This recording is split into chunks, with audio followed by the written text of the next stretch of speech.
Ya, silakan rekan-rekan juga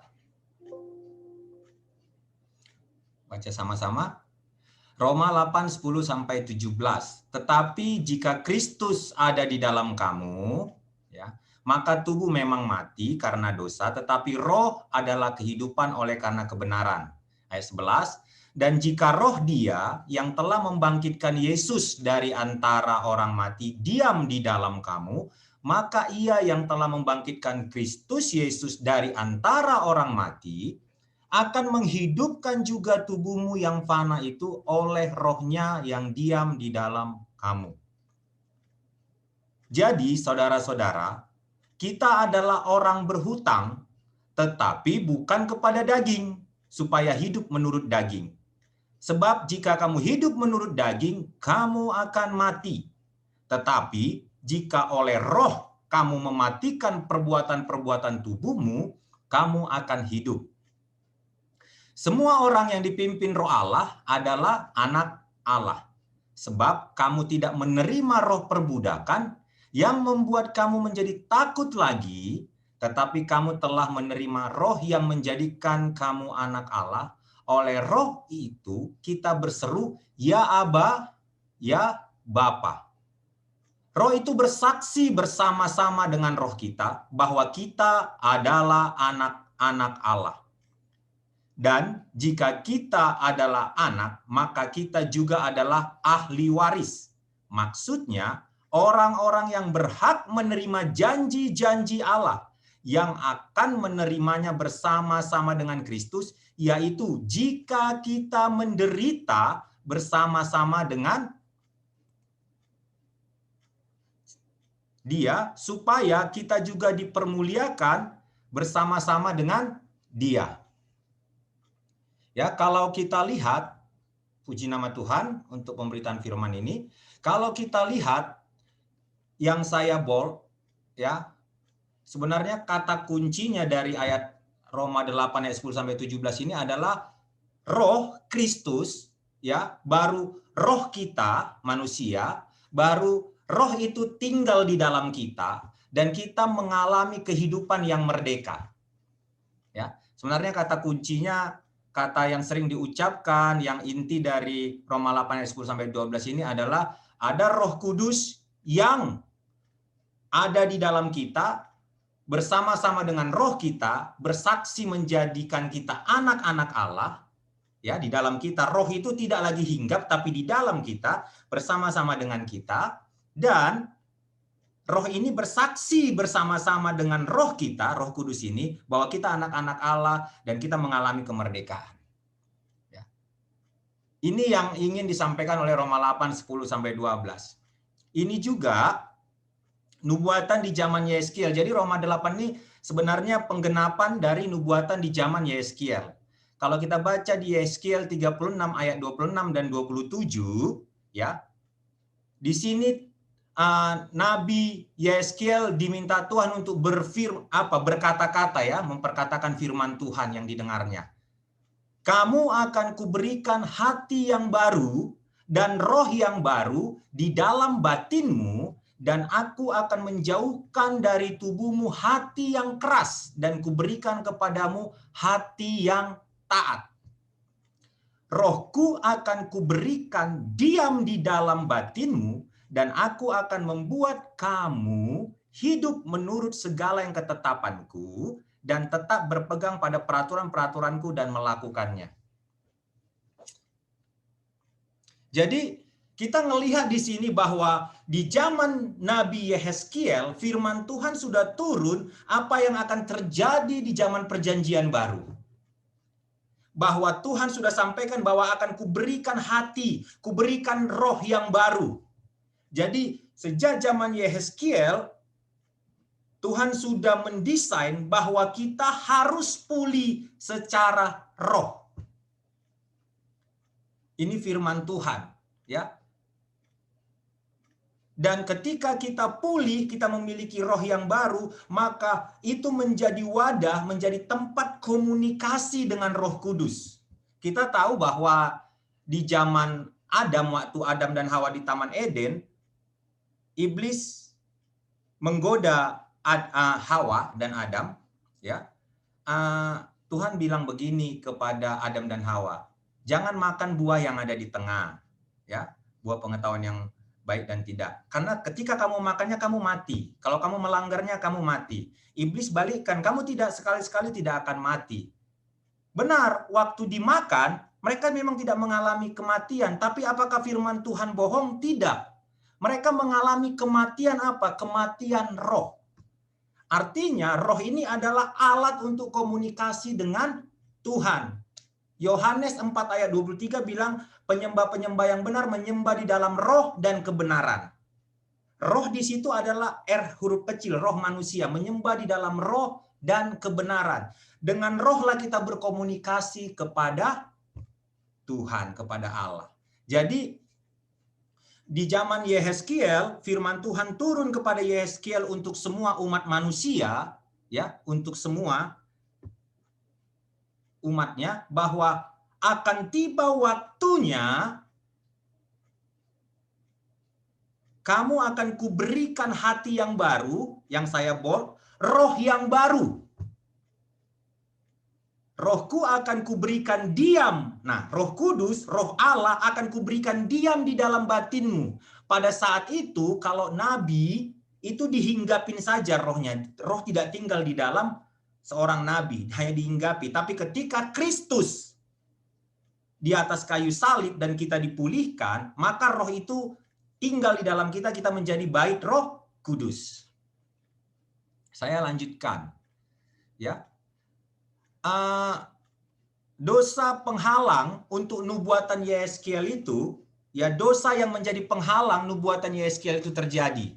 Di mana di Yesaya 59 ayat 1 dan Yesaya 59 ayat 2 mengatakan, kenapa Roh Kudus tidak bisa diam tinggal di dalam seorang manusia ini?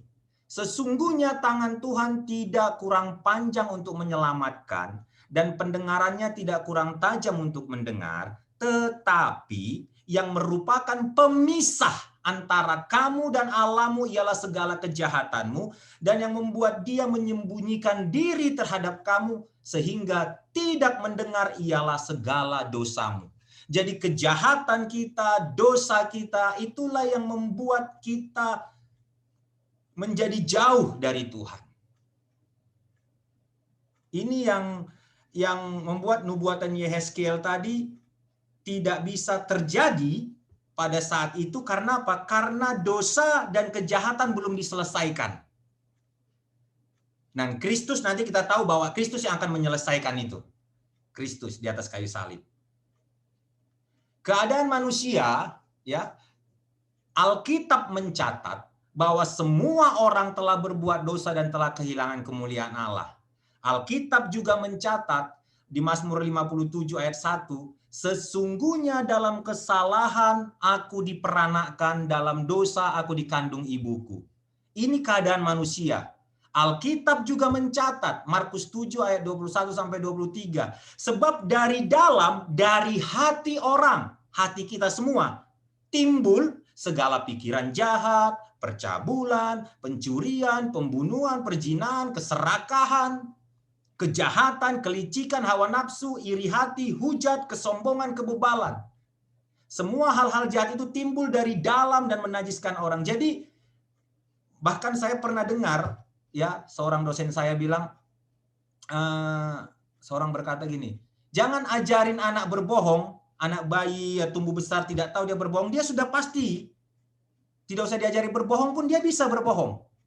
Itu kenapa? Karena ayat ini memang Markus 7 ayat 21 sampai 23 sudah katakan itu. Dari hati orang muncul segalanya. Makanya inilah keadaan manusia. Ya, inilah keadaan manusia. Jadi manusia yang berdosa ini tidak bisa didiami oleh Roh Allah. Padahal Allah sendiri sudah menubuatkan, sudah berfirman melalui Yehezkiel bahwa rohku harus diam di dalam dirimu. Gitu. Jadi akibat dosa. Apa akibat dosa rupanya? Akibat dosa Roma 6 ayat 23. Sebab upah dosa ialah maut, tetapi karunia Allah ialah hidup yang kekal dalam Kristus Yesus Tuhan kita. Karena Allah adalah sumber kehidupan, maka dengan sendirinya manusia yang terpisah dari Allah mengalami kematian, maut. Jadi maut itu adalah, kematian itu adalah keterpisahan dari Allah. Keterpisahan dari sumber kehidupan. Itulah maut. Itulah upah dari dosa. Wahyu 21 ayat 8, tetapi orang-orang penakut, orang-orang yang tidak percaya, orang-orang keji, orang-orang pembunuh, orang-orang sundal, tukang-tukang sihir, penyembah-penyembah berhala, dan semua pendusta, mereka akan mendapat bagian mereka di dalam lautan yang menyala-nyala oleh api dan belerang. Inilah kematian yang kedua. Ya. Berarti ada dua jenis kematian, sahabat-sahabat semua, rekan-rekanku yang terkasih. Ada dua jenis kematian, yaitu kematian jasmani dan kematian secara rohani, yaitu terpisah dari Allah untuk selama-lamanya. Ini adalah kematian yang kedua, di mana seseorang setelah mengalami kematian jasmani, selesai dari dunia ini, dia menghadap ke takhta pengadilan dan ditentukan di sana kemana dia harus. Ke neraka kah atau ke sorga? Kalau ke neraka, api dan belerang yang tidak berhenti menyala-nyala itu menjadi bagiannya. Alkitab memperkatakan itu, Alkitab menuliskan itu. Wahyu 21 ayat 8. Apalagi akibat dosa. Matius 25 ayat 41. Dan ia akan berkata juga kepada mereka yang di sebelah kirinya, enyahlah dari hadapanku, hai kamu orang-orang terkutuk. Enyahlah ke dalam api yang kekal, yang telah sedia untuk iblis dan malaikat-malaikatnya. Jadi mereka yang berdosa, tempatnya menjadi sama dengan tempat iblis dan malaikat-malaikat yang murtad. Malaikat-malaikat yang memberontak. Neraka bukan tempat manusia.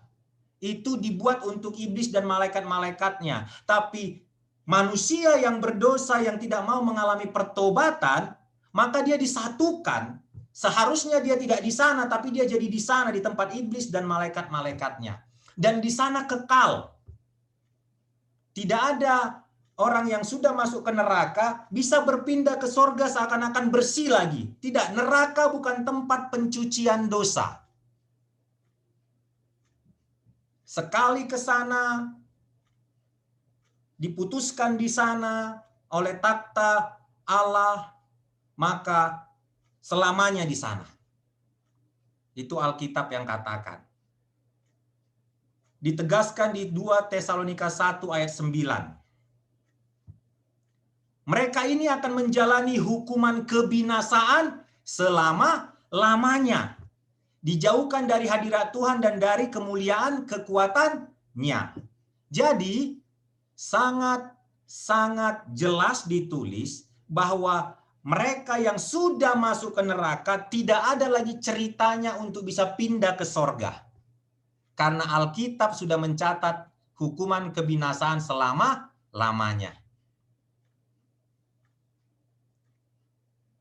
Sampai sini saya harap pewahyuan sudah muncul, sudah ada di dalam diri kita, hati kita sudah mulai digerakkan Tuhan. Bahwa kerinduan Tuhan bukan menempatkan manusia di neraka. Kerinduan Tuhan adalah membawa manusia ke sorga. Bahkan Tuhan bilang, aku akan pergi ke rumah Bapa untuk menyiapkan rumah. Banyak rumah di sana aku siapkan untukmu. Karena memang Tuhan ingin bersekutu dengan manusia.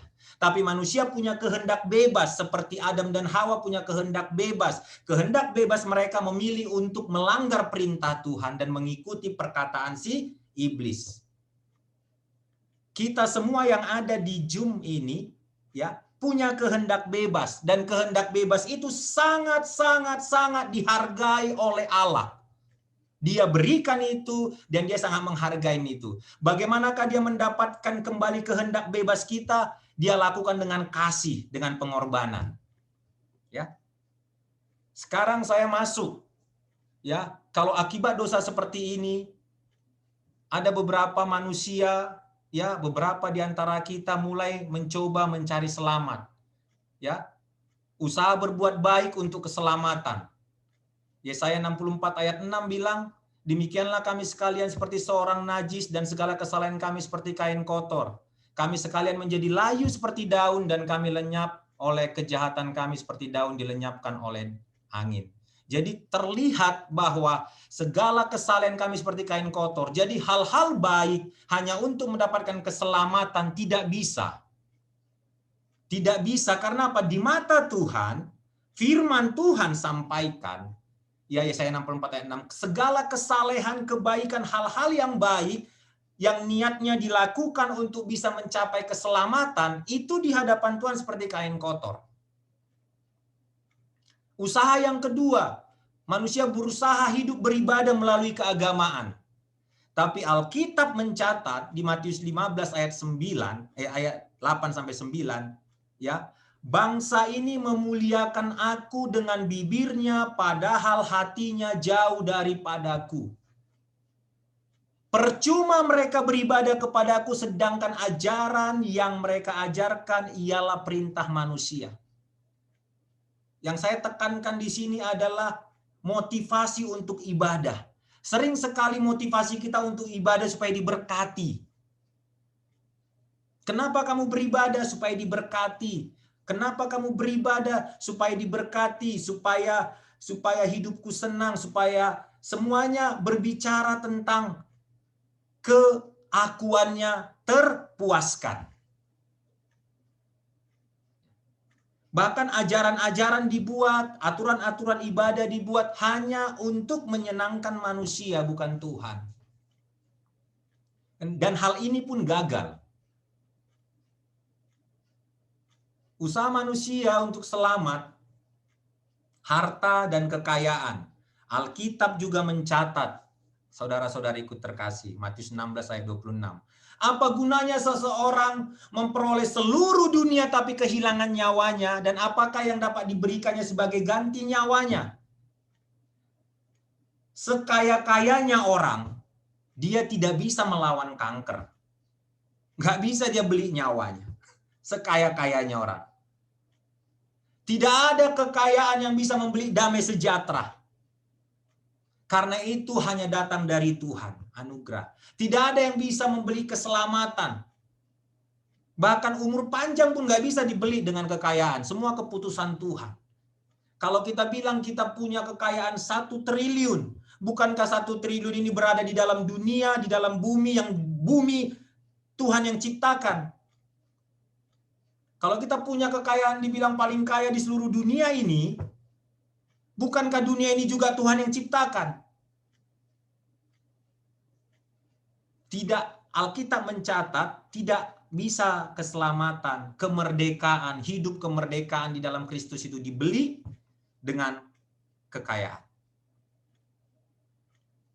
Yesus Kristus solusi keselamatan kita.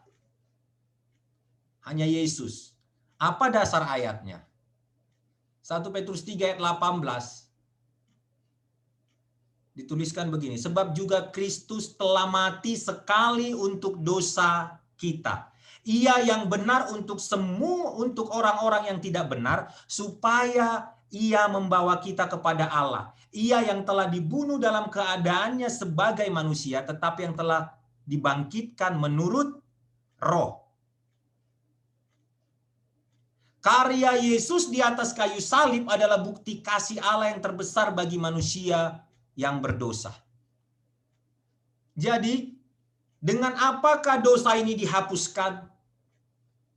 Alkitab 1 Petrus 3 ayat 18 berkata, itu bisa dihapuskan dengan kematian Kristus di atas kayu salib.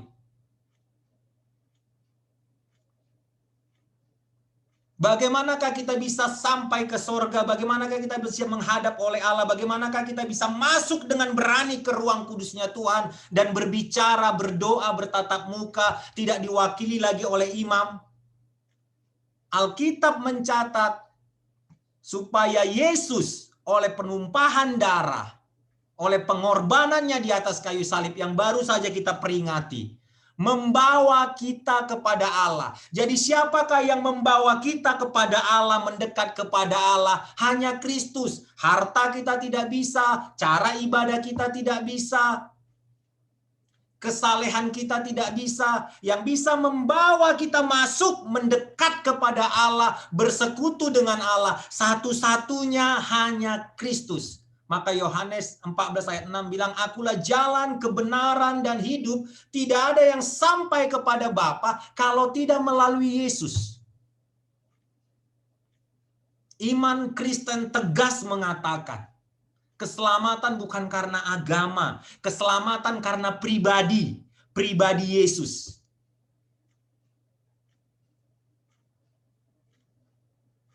Yohanes 1 ayat 14 juga menegaskan kembali kepada kita. Tetapi semua orang yang menerima Yesus, diberinya kuasa supaya menjadi anak-anak Allah, yaitu mereka yang percaya dalam namanya. Ini menjadi penguatan untuk Roma 8 tadi. Menjadi anak-anak Allah. Artinya, roh itu yang bersaksi dengan roh kita, yang membuat bersaksi bahwa kita ada anak-anak Allah. Ternyata di Yohanes 1 ayat 12 dijelaskan bahwa semua orang yang menerimanya, menerima Yesus sebagai Tuhan dan Juru Selamatnya, menerima Yesus sebagai pribadi yang sudah mati di atas kayu salib untuk menghapus, menebus semua dosa-dosanya. Ternyata penerimaan itu ada kuasa di baliknya yang mengalir kepada kita, dan kuasa itulah yang menjadikan kita anak-anak Allah. Kuasa itulah yang menjadikan kita anak-anak Allah.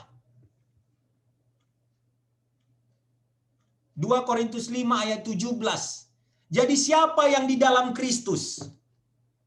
Siapa yang menerima Kristus? Siapa yang percaya kepada Yesus Kristus? Ia adalah ciptaan baru. Apa yang baru? Rohnya tadi, roh yang mati tadi di zaman Adam dan Hawa yang rusak tadi, oleh karena percaya kepada Kristus, mengalami ciptaan baru.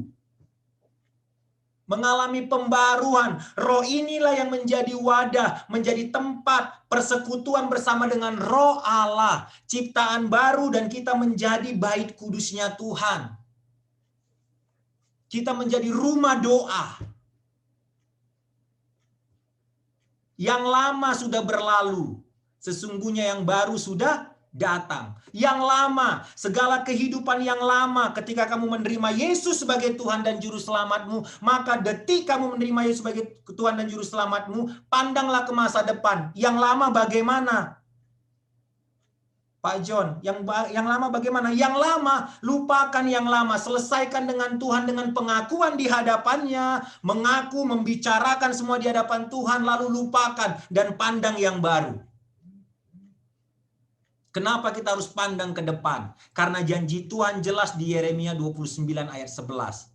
Aku tahu rancangan-rancangan apa yang ada padaku mengenai kamu, yaitu rancangan damai sejahtera, bukan rancangan kecelakaan, yang membawa padamu hari depan yang penuh harapan. Jadi jelas sekali Alkitab mencatat bahwa Tuhan berbicara masa depan, Tuhan berbicara ciptaan baru, dan ada rencananya pada orang-orang yang menjadi ciptaan baru yang percaya pada Kristus. Jadi sudah semakin jelas. Kuncinya adalah apa? Kuncinya untuk bisa menikmati Roma 8 ayat 10-17 tadi, merdeka tadi, apa kuncinya? Kuncinya diawali dari apa? Lahir baru, lalu lanjut ke hidup baru. Lahir baru dan menikmati hidup baru. Hidup di dalam kasih karunia Tuhan. Hidup di dalam anugerah Tuhan. Hidup sebagai anak-anaknya Allah.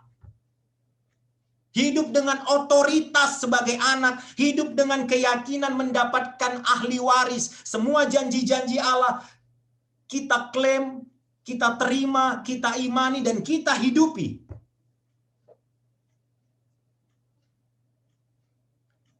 Yohanes 3 ayat 5-6, saya menjelaskan tentang lahir baru. Yang bagi seorang pemimpin agama pada saat itu, orang yang terpandang, guru, pemimpin para guru pada saat itu, Nikodemus, dia pun kebingungan, gimana lahir baru itu?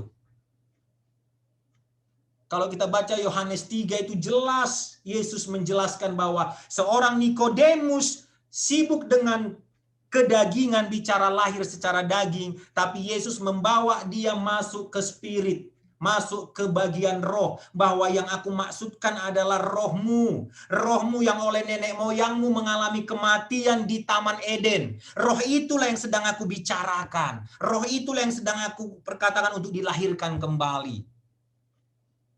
Jawab Yesus, aku berkata kepadamu, hai Nikodemus, sesungguhnya jika seorang tidak dilahirkan dari air dan roh, perhatikan R-nya huruf besar, Roh Kudus, ia tidak dapat masuk ke dalam kerajaan Allah.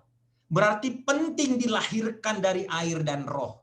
Apa yang dilahirkan dari daging adalah daging. Nah, kita yang sekarang ini, lahirkan oleh daging. Papa mama kita, mereka menikah, lahirlah kita. Dan apa yang dilahirkan dari roh adalah roh. Perhatikan, sahabat-sahabat terkasih.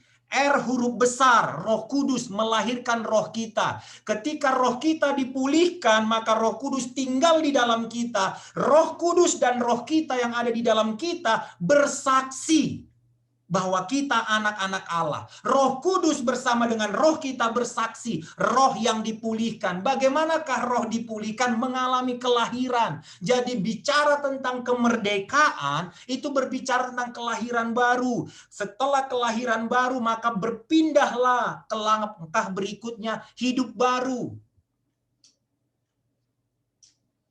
Hidup sebagai pribadi yang percaya, yang mengklaim, dan menghidupi semua janji-janji Tuhan yang ada di Alkitab. Hidup sebagai pribadi yang bijaksana, seperti yang dikatakan oleh Pak Paulus tadi.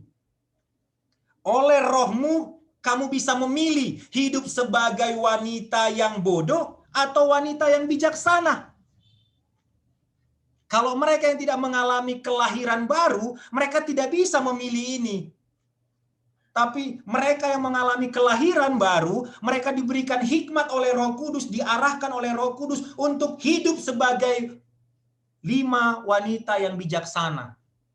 Mereka yang memiliki roh yang baru ini, mereka mengerti bahwa mereka harus melipat gandakan talenta yang ada. Mereka harus bekerja keras menjadikan 2 talenta menjadi 5 talenta, 5 talenta menjadi 10 talenta. Mereka harus bekerja keras karena apa? Karena ada roh Allah di dalam dirinya untuk mereka berkarya. Orang-orang yang lahir baru bukanlah orang-orang pemalas. Orang-orang yang lahir baru akan mendapatkan pengertian yang baru bahwa dia harus berprestasi. Tapi berprestasi bukan lagi berbicara berprestasi untuk keakuannya, tapi sudah berprestasi untuk kemuliaan Tuhan.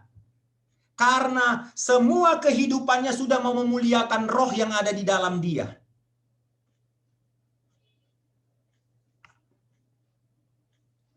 Satu Tesalonika 5:23 menjelaskan, kalau rekan-rekan bingung roh, jiwa, dan tubuh, Alkitab menjelaskan bahwa kita ini 3 elemen.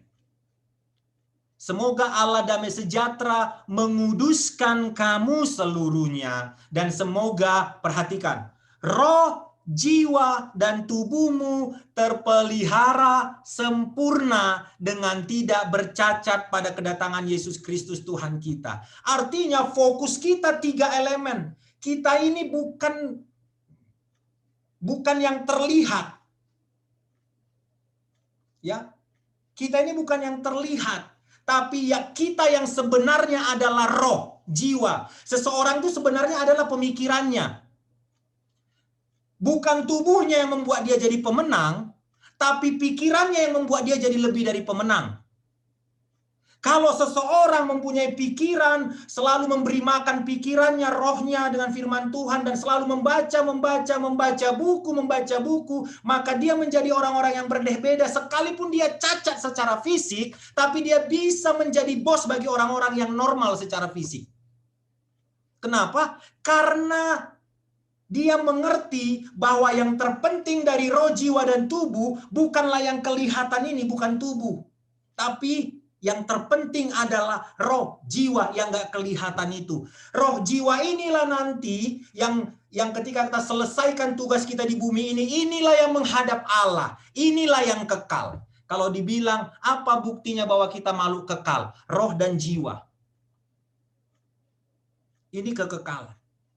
Pikiran itu juga kekal. Kita nggak sampai ke sorga baru jadi orang yang blow on, baru tidak lupa siapa istri kita, siapa anak kita, lupa. Enggak, ini kita bawa. Kenapa? Karena selama di bumi ini, kita dilatih untuk memiliki karakter roh. Seperti yang kata Galatia 5 ayat 20-23. 22-23 buah-buah roh itu.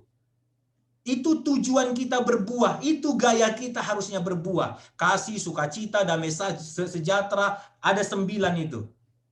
Kalau kita tidak berbuahkan itu, kita gagal. Seumur hidup kita berbuahkan itu, baru nanti dampaknya kita berbuahkan jiwa-jiwa. Kita menjadi orang-orang yang kesaksian yang baik nanti di tengah-tengah masyarakat. Nggak ada orang yang benci sama orang yang penuh kasih. Nggak ada orang yang benci sama orang yang penuh sukacita. Nggak ada orang yang benci sama orang yang bermurah hati. Nggak ada. Itulah yang membuat kita jadi bersaksi. Jadi 1 Tesalonika 5 ayat 23 mengatakan bahwa roh, jiwa, dan tubuh, kita 3 elemen. Yang mengalami masalah di Taman Eden adalah roh. Dan Yesus berbicara kepada Nikodemus di Yohanes 3 ayat 5-6.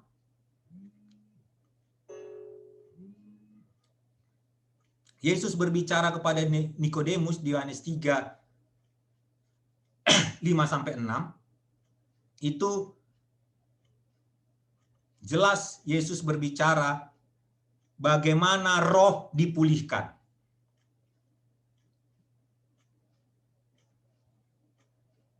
Nah, ini yang lebih jelas lagi. Roma 10 ayat 9-10. Mari kita baca sama-sama di tempat kita masing-masing. Mari. 1, 2, 3.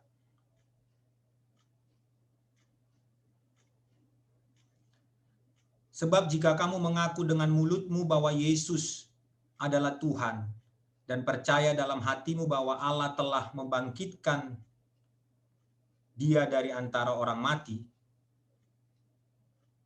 maka kamu akan diselamatkan. Karena dengan hati orang percaya dan dibenarkan, dan dengan mulut orang mengaku dan diselamatkan.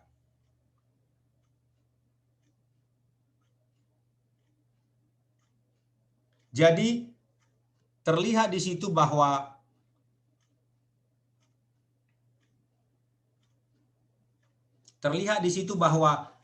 percaya dan dibenarkan, mengaku dan diselamatkan. Ini menegaskan kembali bagaimana mengalami kelahiran roh. Ternyata mengalami kelahiran roh adalah ketika kita mengaku dengan mulut kita bahwa Yesus adalah Tuhan dan percaya dalam hati kita bahwa Allah telah membangkitkan kita dari antara orang mati. Ketika roh kita mengalami pemulihan, Roh Kudus tinggal di dalam kita, maka Roh Kudus dan roh kita bersaksi kita anak-anak Allah dan kita mengalami kemerdekaan.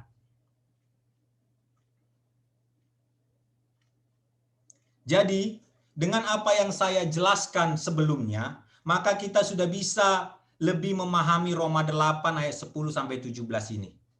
Ya. Karena Roma 8 ayat 10-17 ini yang menjelaskan kepada kita bahwa kita ini adalah anak-anak Allah. Ya, anak-anak Allah. Saya tadi jelaskan bagaimana prosesnya secara Alkitab menjadi anak-anak Allah. Kita sudah terangkan tadi bahwa di kitab Yehezkiel Roma 8, 10-11 ini sudah dinubuatkan di kitab Yehezkiel. Tapi di Yesaya 59 ayat 1 dan 2 itu dosa menghalangi ini terjadi. Maka Kristus turun sebagai solusi. Dia selesaikan dosa kita. Dia melahirkan roh kita, membaharui roh kita melalui pengorbanan di atas kayu salib. Kita mengalami pemulihan lagi hubungan dengan Allah. Yang rusak di Taman Eden dipulihkan kembali, dan kita menjadi anak-anak Allah. Kita yang dimateraikan dengan roh Allah, kita menjadi anak-anak Allah. Jadi kita sudah bisa memahami Roma 8, 10-17 ini ketika kita mengerti bahwa ini tidak lepas dari lahir baru. Kemerdekaan itu tidak lepas dari lahir baru. Kemerdekaan berpikiran itu tidak lepas dari lahir baru. Itu langkah awalnya, baru kita mengalami kehidupan baru. Nah, sahabat, rekan, terkasih semua. Apa keputusan sahabat semua? Ya, Kalau sahabat berkata bahwa dosaku sangat banyak, gimana maukah Tuhan menyelesaikannya? Yakinlah bahwa semua sudah diselesaikan di atas kayu salib. Imanilah, percayalah, minta tolong kepada Tuhan agar kamu dibangun keyakinannya. 1 Yohanes 1 ayat 9 berkata, hanya cukup pengakuan yang tulus, yang jujur di hadapan Tuhan. Baru ketika kita mengaku, baru Amsal katakan, bijak dan baiklah ya orang-orang yang meninggalkan dosa, perbuatan dosa. Ya, kita mengaku lalu kita tinggalkan perbuatan dosa, maka yang terjadi apa? Di atas pengakuan kita apa yang terjadi? Kita diampuni dan kita disucikan. Jika kita mengaku dosa kita, maka Ia adalah setia dan adil sehingga Ia, Allah, akan mengampuni segala dosa kita dan menyucikan kita dari segala kejahatan kita. Ini jelas sekali, tidak bisa disangkal, tidak ada yang menyangkal ini. Ini luar biasa ayatnya. Ini memberikan kita sukacita, keyakinan untuk datang ke dalam doa dan berbicara, Tuhan, ini yang aku lakukan. Ini semuanya Tuhan. Ini semuanya. Maka turun anugerah pengampunan, turun anugerah yang menyucikan kita, dan kita punya komitmen baru di hadapan Tuhan. Aku akan tinggalkan dosa ini. Dan aku akan mulai hidup baru. Wahyu 3 ayat 10. Lihat, aku berdiri di muka pintu dan mengetuk. Saat ini, teman-teman, rekan-rekan, Tuhan berdiri di pintu hati kita semua. Mengetuk sekarang. Melalui firman yang dibagikan ini mengetuk. Jikalau ada yang mendengarkan suaraku dan membuka pintu, membuka hatinya, melembutkan hatinya, Tuhan akan masuk mendapatkannya. Dan Tuhan akan makan bersama-sama dengan dia dan ia bersama-sama dengan Tuhan. Ada sukacita yang besar ketika seseorang membuka hatinya, ketika seseorang berkata, Tuhan, jadilah Tuhan dan Raja dalam hidupku. Ketika seseorang mengatakan demikian, Kristus tinggal di dalam dirinya dan dia bilang, pimpin aku Tuhan, maka kehidupannya penuh dengan sukacita, penuh dengan kemerdekaan. Galatia 5 ayat 25, ini pesan dari Paulus kepada jemaat di Galatia.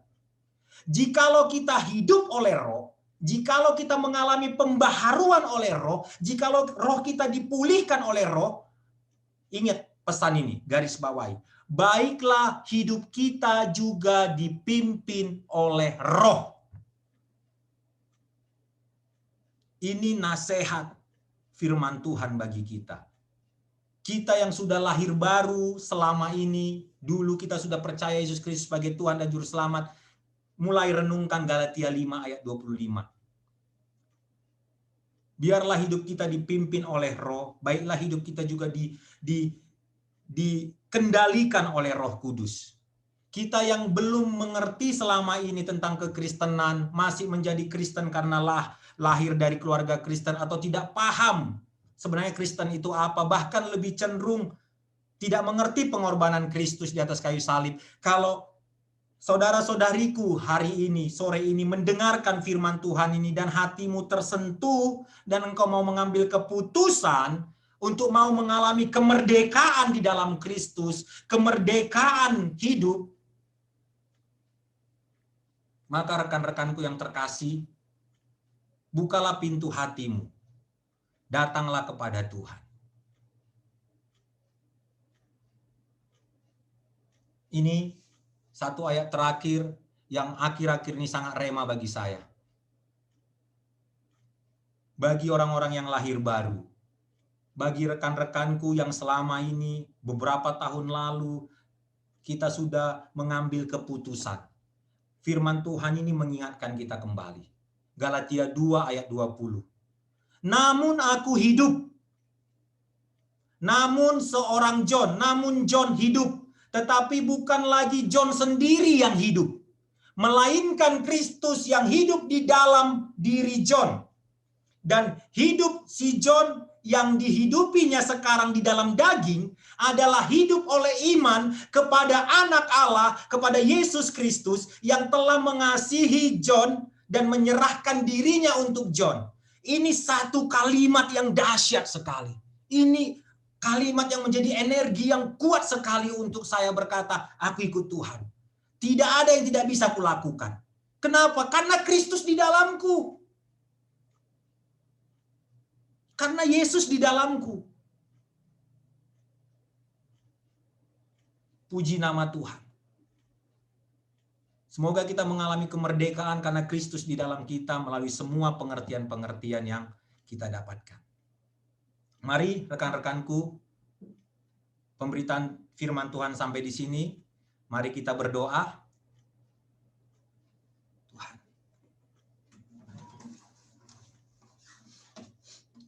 Saya rindu sebelum berdoa kita naikkan satu pujian yang ada terlihat di depan ini. Refnya saja. Terima kasih Tuhan.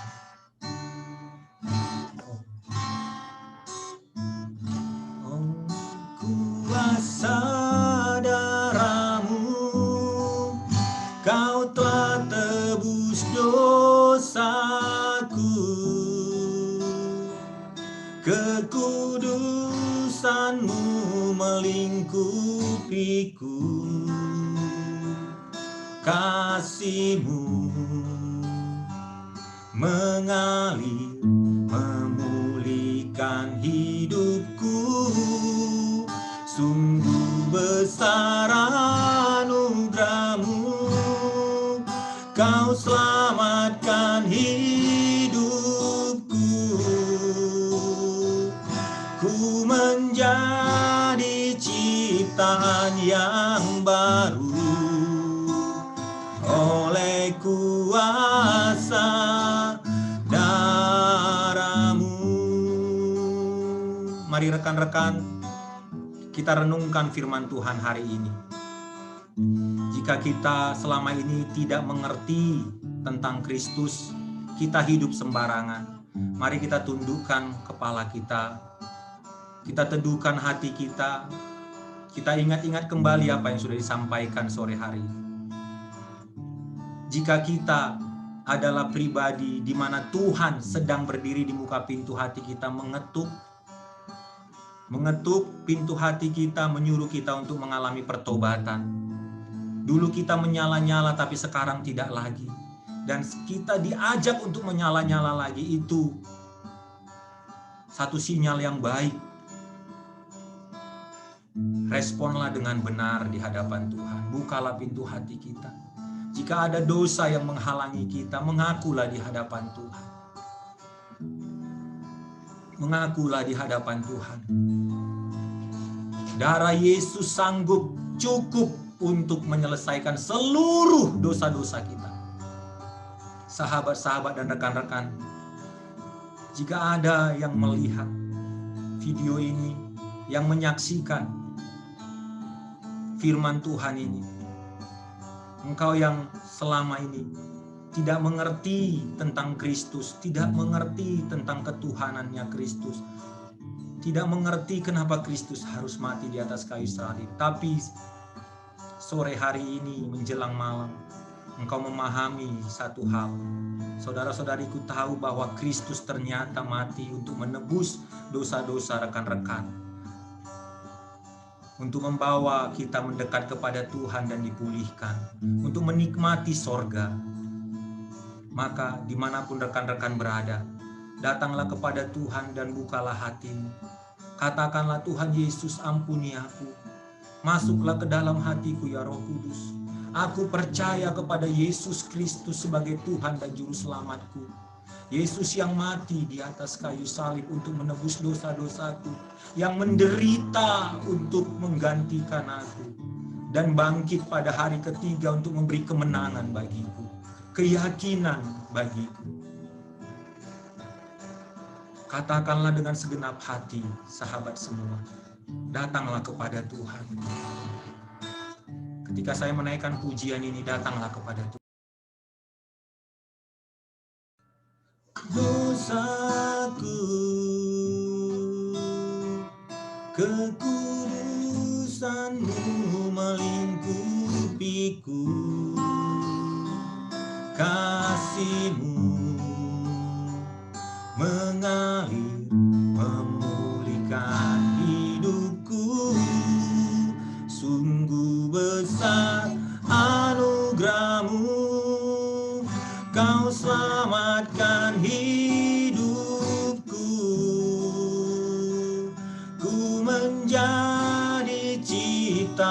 yang baru oleh kuasa darah-Mu.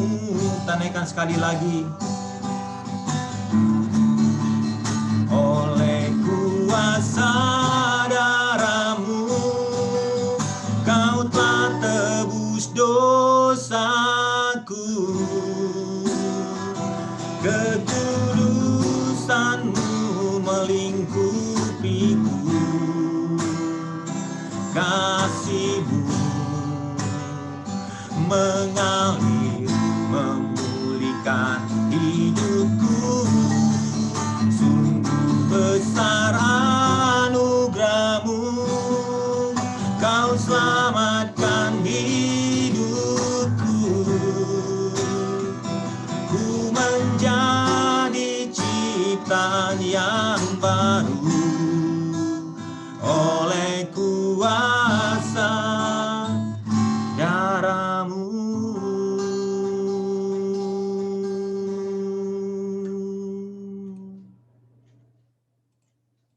Terima kasih Tuhan, segala pujian, hormat, syukur, kemuliaan bagi-Mu. Hamba-Mu terbatas dalam menyampaikan kebenaran firman-Mu Bapa, tapi hamba percaya Roh Kudus tidak terbatas untuk menjelaskannya pada kami. Ini kami anak-anak-Mu Tuhan. Kami hanya hamba-hamba yang tidak berguna, kami hanya melakukan apa yang harus kami lakukan. Berfirmanlah pada kami lebih lagi Tuhan. Terpujilah nama Tuhan. Di dalam nama Yesus kami berdoa dan mengucap syukur. Kita semua yang percaya katakan amin. Saya serahkan kembali kepada MC-nya.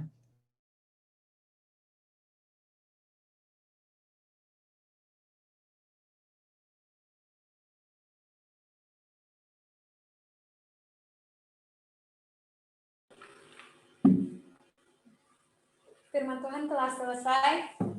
Untuk meresponi firman Tuhan, kita angkat lagu pujian kita yang mengatakan telah kulihat bukti kasih-Mu.